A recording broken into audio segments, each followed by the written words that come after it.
तोडून टाकलेलं आहे. तोडून टाकलं आहे म्हणल्यावर उचलताना ते बघणं गरजेचंच आहे. टाकले तोडून, सगळ्या गोष्टी खऱ्या आहेत. वरनं तर दिसा एकदमच क्लिअर दिसते, पण खाली काय आहे का नाही ते बघितल्याशिवाय कळणार नाही ना.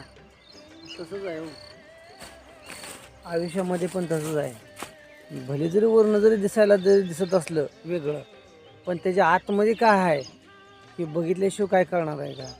त्यासाठी आपलं जीवन जगत असताना ऐका, तुम्हाला सांगतोय,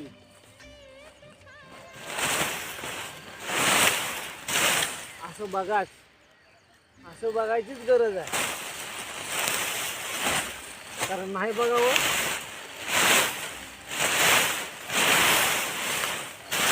नाही बघितले म्हणून जो काय होणारा पश्चाताप आहे तो खूप वेगळा असणार.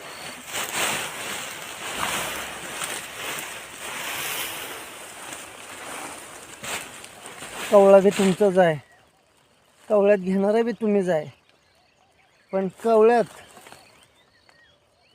काय न सांगता जो काही येणारा जो काय आहे ते मात्र तुमचा नाही.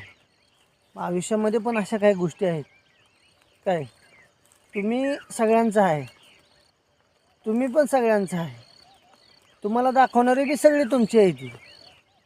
पण तुम्ही ज्यावेळेस कवळा मध्ये धरत आहे की तुम्ही ही सगळी माझी दिसते ती या म्हणून जी काय आहेत असं म्हणून जे तुम्ही धरताय ती तुमची सगळी नाही ती.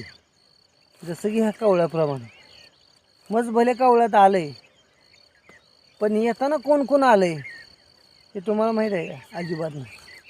मग त्यातला ह्या सगळ्यांपैकी, या कवळ्यातल्या सगळ्यांपैकी याच्या आडून एखादा जर कोण बसलेला असला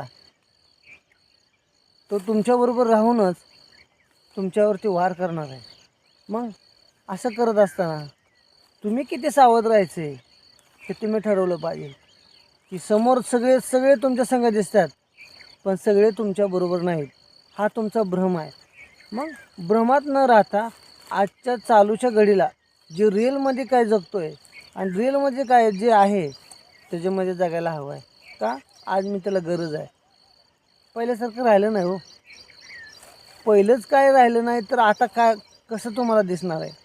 मग कवळा घेताय, कवळ्यात कोण कोण येतं आहे याचा विचार करा. आणि त्या कवळ्यातली तुमच्याबरोबरची किती आहे ती, आणि तुमच्याबरोबर राहून तुम्हाला त्रास करणारी किंवा तुमच्याबरोबर न कळत तुम्हाला काय दगा फटका करणारी अशी किती आहे ती याच्याकडं पण लक्ष द्या. का गरज आहे.